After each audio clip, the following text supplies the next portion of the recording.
Salibonani izihlobo ezithandekayo lapho sikhona, ungabe usendlini, ungabe usemsebenzini, ungabe ufuna usenkonzweni.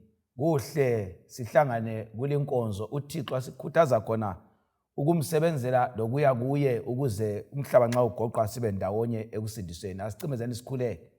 Baba olungileyo, sivula iBhayibheli lakho elingcwele elibiza amadoda amadala ombuso wezulu ukuthi size kuwe sizothokoza sisindiswa ngokukusebenzela lokukhonza. Iba lathi nxa singena kule nkonzo Jesu ngoJesu siyabonga siyakhuleka. Amen. Isihloko sithi sona namhlanje ubizo lokukhonza. Simenyezelwa nguThixo ngelizwi lakhe sizokhonza uThixo. Nxa sibala kuSambulo ngu14 ivesi ngelika 7. Ngelizwi elikhulu mesabeni uNkulunkulu limdumise ngoba isikhathi sokwahlulela kwakhe sesifikile. Mkhonzeni yena owadala amazulu lomhlaba lolwandle kanye lemithombo yamanzi. Ngilanda iba lokuthi mkhonzeni yena isithunywa esasindiza emkhathini. Simele isiqubu sabantu abalothumulo kaThixo lokumemeza abantu ukuthi bazosindiswa. Lesi sithunywa sibiza abantu ukuthi bakhonze uThixo. Kambe mhlobo othandekayo ukhonza ubani? Nxa sifike emaphethelweni omhlaba uJesu sesiza segoqa umhlaba, indaba izabe ngeyokukhonza. Yebo kungaba khona okuningi kodwa okuyisiqokoqela sendaba yikukhonza uThixo. Kuzehlukanisa ukukhonza uThixo abantu bakaJehova labantu bomhlaba. Lo Jesu esize emhlabeni esiyathwala isiphambano, uhlangana lo mama weMsamariya abesesithi kuJohane ngo4 verse 23 lo 24. Sokufikile isikhathi lapho abamkhonzayo baza kumkhonza ngomoya nangeqiniso. Ngiyaloyisa inkonzo siyaphela. Sonke sikhetha ukukhonza uYesu ngomoya nangeqiniso. Indaba yokukhonza iqale kudalwa umuntu efaka isimilo se-Eden, wanikwa ukuhlonipha uThixo, wanikwa ukukhonza uThixo ngokumlalela. Kodwa sifica uGenesise 2 verse 17 lapho abazali bethu bakhetha ukwamukela ukukhonza isita sikaJehova, kwangena isono. Indaba yayingeyokuthi omlalelayo nguyomkhonzayo. Kambe ulalela ubani namhlanje? Kambe ngilalela ubani? Ungaya njalo ku-Exodus 7 verse 16. uFaro layo uyala ukuthi abantwana bakaIsrayeli bayekhonza uThixo enhlane. Uthi nakhonzani lapha kungani lifuna ukuya ngalo ukuyakhonza uThixo? Okwenza uIsrayeli afuna ukuphuma eGibhite wayefuna ukukhonza okungaxubananga, ukukhonza okuqhakathekileyo, ukukhonza okulomthetho kaThixo ongahlanganiswa ngitsho noma lemfundiso yomhlaba. Silandela indaba yokukhonza nxa usiya kuDaniel suka kuGenesise ku-Exodus seke siya kuDaniel ngo3 ivesi ngeka 18 sifica ukukhonza lakho kuphethe indaba enkulu. Kuthiwa khona kodwa nxa lingawela ngaphansi liza kubanjwa nguvesi 17 uvesi 18. Kodwa ke kuzaziwa ukubana onkosi thina kasoze sikhonze onkulunkulu wakho kumbe sidumise labo Thixo ababunjwe ngegolide. Egcekeni laseDura sihlangana abafana abamayo bathi indaba yokukhonza yasungulwa nguThixo izolo kayiguquki ngoba isikhathi sesiside, ayiguquki ngoba isiwele ebantwini ababuthakathaka. Nxa siloNkulunkulu weqiniso, nxa sikhonza uYesu weqiniso, sizabambelela ukukhonza sime kukho ngoba kulempendulo enhle kusasa. IkuDaniel wathena kuzaziwa Nkosi Nebukadneza asingeke sikhonze isithombe ngoba kulomthetho othi lingabi labanye onkulunkulu ngaphandle kwami. Sizakuma ekukhonzeni. YikuSambulo 14 verse 7 ethena mesabeni uNkulunkulu. Ukwesaba uThixo yikumthobela, ukwesaba uNkulunkulu yikugobela intando yakhe, ukwesaba uNkulunkulu yikumfaka esihlalweni sakhe, yikunika udumo enkosini. enkosini yikungakhonza ezinye izinto. Emhlabeni abantu bayakhonza imali, abantu bayakhonza abafundisi, bayakhonza abaprofeti, bayakhonza amadlozi, bayakhonza isikhathi, bayakhonza inotho, bayakhonza imfundo. uYesu uzomemezela uthi phumani bantu babemhlabeni lizokhonza uThixo owadala izwi lomhlaba. Babusisiwe abazakuma ekukhonzeni uThixo owadala izwi lomhlaba,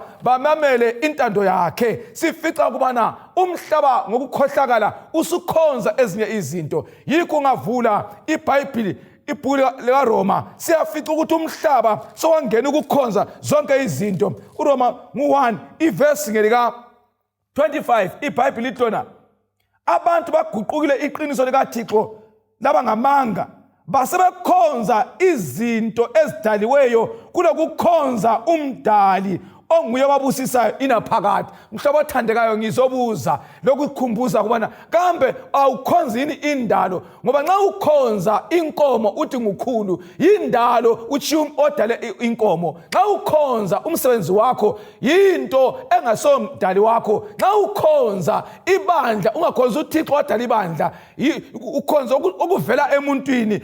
Yana kuJesu akukhombele ibandla, yana kuJesu akunike umthetho, yana kuJesu akufundise okumele kukhonzwe. Yikho uNkulunkulu esithina ukukhonza isithombe lezinto ezidaliweyo kuyadiliza uNkulunkulu ukuba nguye kwakhe, kuyamsusa esihlalweni sakhe. Babusisiwe namhlanje hlobo othandekayo abazakwazi ukuthi inkonzo ngekaJehova, inkonzo ngeyomdali, inkonzo ngekaThixo yena yedwa owadala izulu lomhlaba esikuwo. Ngikubizela kuYesu Kristu, ngikubizela kuThixo ofunyana ngokukholwa isiphambano. Ngokukholwa uThixo uzayenza njalo ubusukhonza uThixo. Abantu bavumele emabandleni kwangena kukhonzwa kwezithombe. Levangeli elitshiyelwayo selilula kangaka, abantu bakhonza izinto. Abanye bakhonza bencediswa zintambo, yikukhonza intambo uJesu kahlanganiswa hlobo ethandekayo. Abanye bakhonza bencediswa amanzi ayakhulekela kwesitha amandla empilo asesigubhini. Inkonzo kayincediswa hlobo ethandekayo. Kufanele sifunde kubana uThixo uthi mesabeni yena owadala izwi lomhlaba, limkhonze na yedwa. Ukhonzwa ngelizwi, ukhonzwa ngombhalo, ukhonzwa ngelizwi likaThixo eliseBhayibhelini. Ukukhonza uThixo, abanengi bakhonza into abazifunayo. uSambulo uthena lingamkhonza limnika udumo. Kuyini ukumnika udumo? Yikwamukela ukubana nguye yedwa umdali engimaziyo, yikufaka eceleni izinto zonke uthi mina engimaziyo nguThixo owadalayo lami wangidala. Yikumdumisa, yikumhaya, yikumfaka ehlani sakhe, uwe imbongi yokuletha amazwi okumphakamisa njengoThixo wakho. Kanti nxa singabuya nje sikhangele nje ngokujayelekile, kanti kuyini ukukhonza? Ngolimi lwabantu abaningi ukukhonza bathi kuye church. Siyakhohlwa ukuthi uJudas wahamba echurch kodwa akakhonzanga. Abanye bathi bona ukukhonza yikuhlabelela, kuyingxenye asokhonza okugcweleyo. Abanye bathi ukukhonza yikukhuleka, kuyingxenye asokhonza okugcweleyo. Sidinga ukukhonza okugcweleyo okukaThixo, okuzenza ukuthi nxa uthe seqhamuka utholakale lawe uyingxenye yabasindiswayo.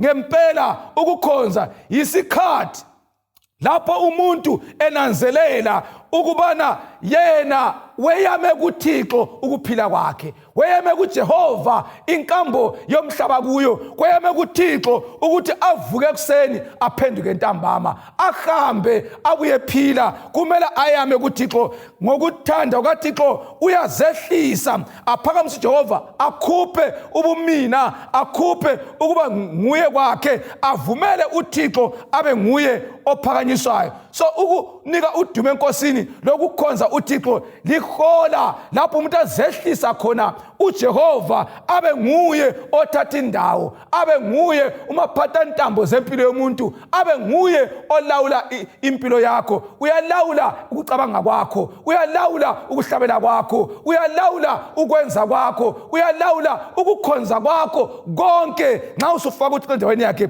uyabe usukhonza ngomoya nangeqiniso.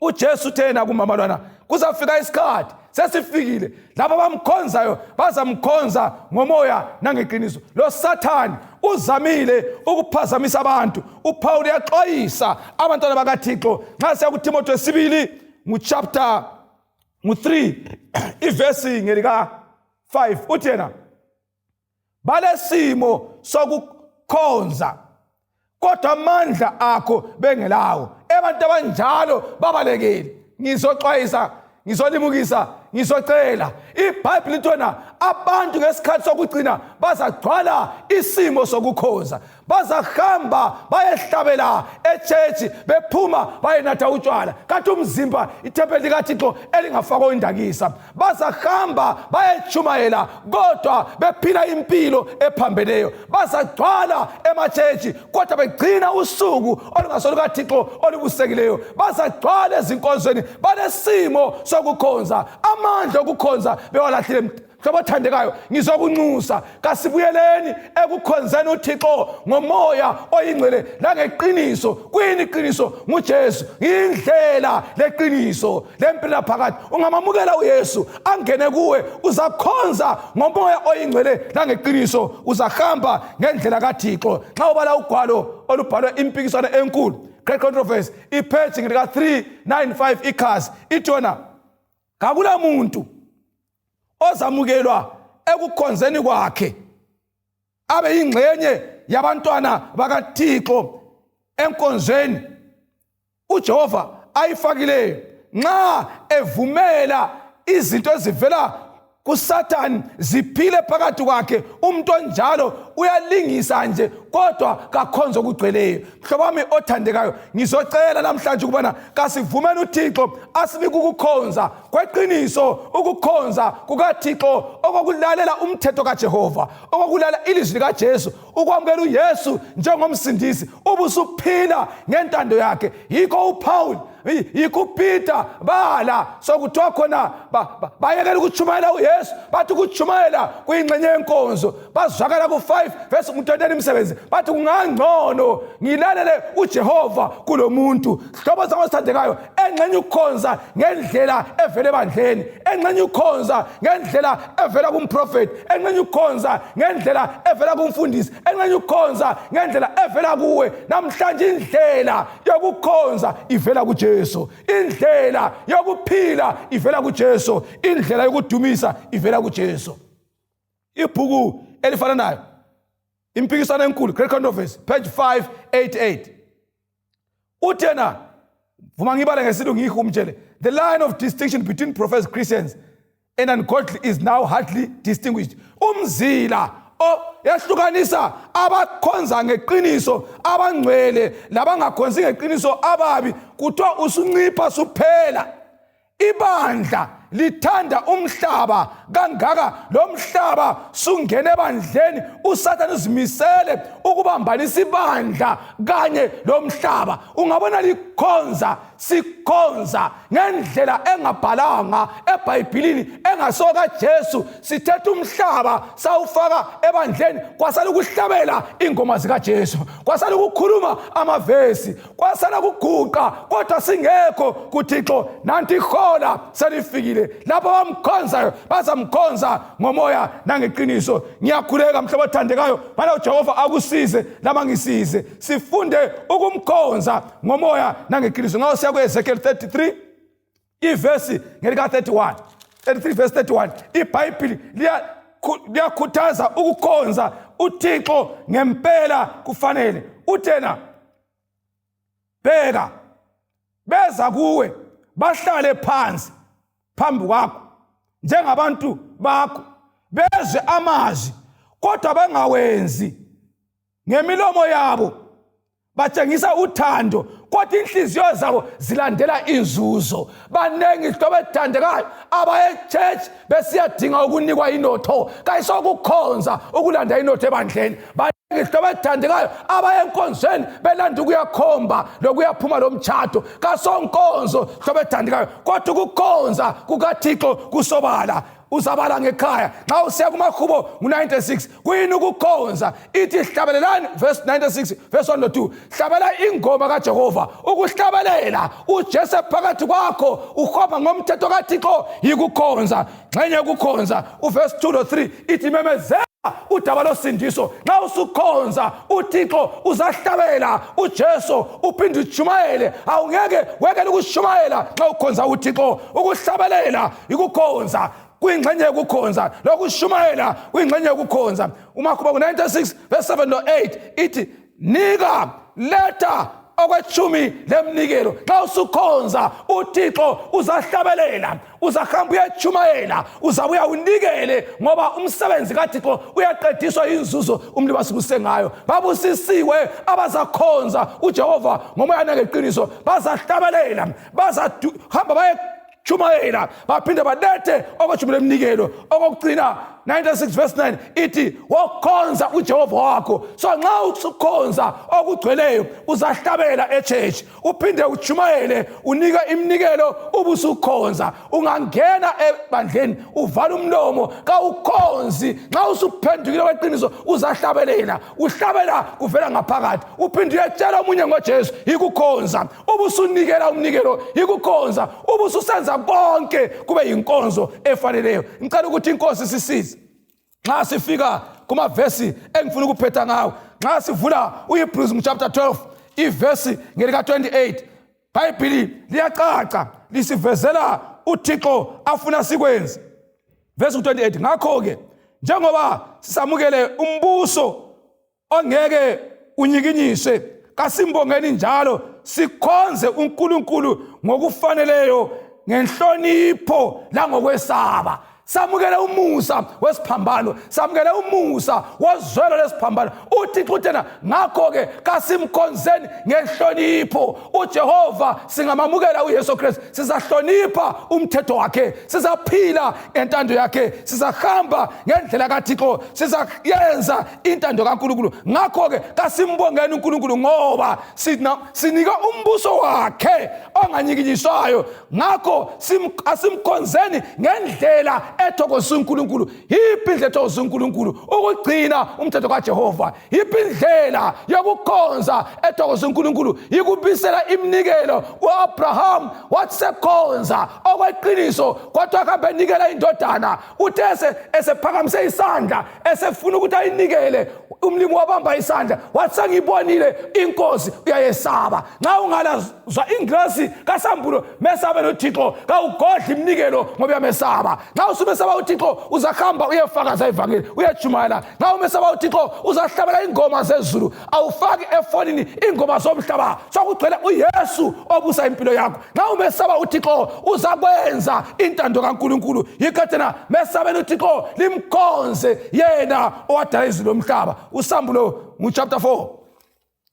chapter 4 iverse ngelika 10 iBhayibheli liyasikhuthaza njalo ukubana kasimkhonzele uThixo ngomoya nangeqiniso ngoba unguNkulunkulu omele adunyiswe akhonze ngani ngoba nguye yedwa uthi babusisiweke abagcina imilayo babekezele babe sebethi ngesikhathi sokuhlukuluzwa babambelele uThixo uyafuna zihlobo zami abantu abazagcina imiyalo kaThixo abasithina ngabona abadala bebandla abayi-24 bawela phansi phambi kwezihlalo zoNkulunkulu bamkhonza yena ophila inaphakade bakhupha imqhelebo bawisela phansi ezulwini abaza kuye ekhaya sizayakhonza uThixo ungehluleka ukumkhonza okweqiniso ulapha uzangena njani ngale kukhonza uJehova kakukhonzwa izinto kakukhonzwa okudaliweyo kakukhonzwa okubambekayo kukhonzwa kuphela owadalayo ngizokunxusa abathandekayo kasifundeni ukumkhonza uThixo nxa sifika baphetheleni iBhayibheli tena nxa usiya enkonzweni hamba ehlabelela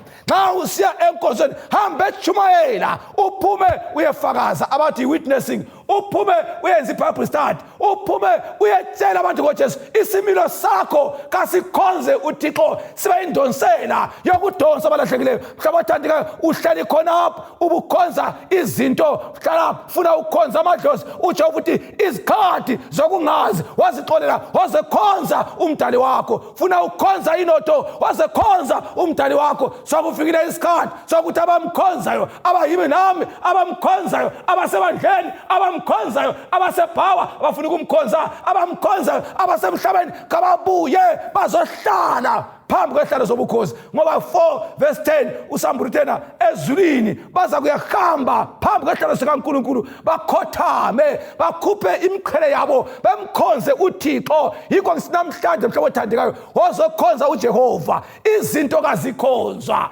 okubambeka kukhonzwa okudaleka kukhonzwa ngoba iBhayibheli yabemeza lithi wozani lizokhonza uThixo. Yikho esithena kumtshumayeli ngo-12 iverse 13 no14 ithi nanku ukuphela kwendaba mesabe uThixo umdumise abakhonza uJehova kabesabi izinto ezikhulunywayo kabesabi ukuwa kwemali kabesabi imagazi engabambekiyo kabesabi ebusuku okuzwakalayo kabesabi amaphupho basaba uJehova bayamkhonza. Ungafikelwa ngamaphupho amabi hlabelela ingoma yokukhonza. Ungafikelwa izilingo kuqa uyabukhonza nxa ukhuleka uhlabelela ingoma zokukhonza. Hlobo othandekayo ulijaha uyintombazana ungubaba ungumama ungugogo ungumfundisi ngikunika uYesu okukhonzwa oyiqiniso othi ungamkhonza isono yasinqoba ungamkhonza uba ngumntakaThixo opheleleyo. Babusisiweke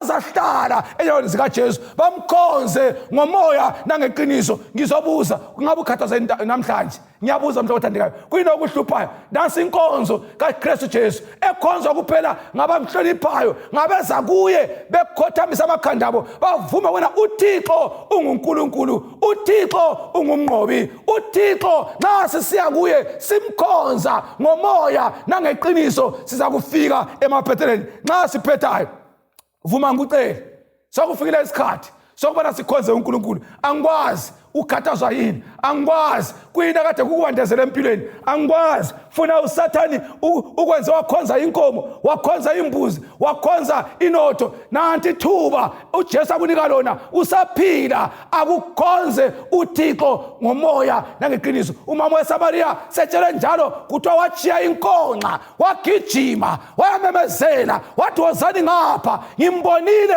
omela khonze. Ngiyacela mhlobo othandekayo namhlanje nxa inkonzo iphela akuchiya inkonxa yesono inkonxa yokukhonza izinto inkonxa yezinto zomhlaba ichiye phansi gijima umemezele ebantwini uthi sengimbonile omela khonze. Ngimbone ngelizwi ngimbone ngombhalo ngimbone ngoJesu la ungaqhubeka umkhonza. Inkosi bathandekayo ngilomthandazo angazani ngalibusisa angazani ngasigcina sikhonza uThixo ngomoya nangeqiniso siphila ngentando kaNkulunkulu. Nxa sisiyakhuleka lapho khona nxa udinga ukukhonza uThixo lapho khona nxa ufisa ukukhonza uThixo akuphamisa inhliziyo yakho nxa ngithandaza uthi Nkosi ngicela ukukhonza sengikhathele ngikhonza izinto sengikhathele ngilanda izinto sengifuna ukukhonza uJehova ngendlela ephawuliweyo. Inkosi yokuthula uNkulunkulu wamazulu kabambe ngesandla sakho ahambe lawe akhuphe imkhuhlane ukhonza uJehova akhuphe ukuthandabuza ukhonza uJehova akhuphe konke usale ngumKristu okhonzayo. uNkulunkulu lokuthula angazani angakubusisa uma singena emthandazweni. Inkosi lisiza sikhuleke nini. Baba osezulwini siyabonga musa lothando sinika wona balusikhumbuza ukuthi ihola selifikile lapha bamkhonzayo bazamkhonza ngomoya nangeqiniso.